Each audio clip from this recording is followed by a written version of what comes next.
না পারার কারণ হচ্ছে গত 2 মাসও হয় নাই, 1 থেকে 1.5 মাস আগে পৃথিবীর আরেক প্রান্তের আরেকটি ভূখণ্ড স্বৈরাচার মুক্ত হয়েছিল। কি নাম জানেন না পাবলিক? কি নাম? সিরিয়া। রাসূল হাদিসের মধ্যে ওই দেশের জন্য দোয়া করেছিলেন, আল্লাহুম্মা বারিক লানা ফি শামিনা, আয় আল্লাহ আমাদের শাম মানে সিরিয়া, আয় আল্লাহ আমাদের সিরিয়ার মধ্যে তুমি বরকত দাও। ওই সিরিয়া বাশার আল আসাদ পরিবার 54 বছর পর সিরিয়া স্বৈরাচার মুক্ত হলো।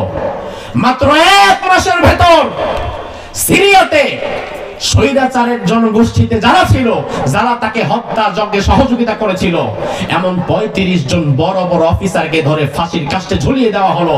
পুরা সিরিয়া শান্ত হয়ে গেল। আর বাংলাদেশে এতদিন হয়ে গেল ছাত্রদের উপরে, মানুষের উপরে নির্বিচারে যারা হত্যাযজ্ঞ চালিয়েছে, একজনের বিচারও করা হয় নাই, বরং পূর্বের জালিমের জনগোষ্ঠীরাই এখনো বিভিন্ন জায়গায় বসে আছে। এই দৃশ্য চলতে থাকলে কোনোদিন আল্লাহর রহমত তোমার মাথার উপরে আসবে না। তার কারণ হচ্ছে এই সমাজে যারা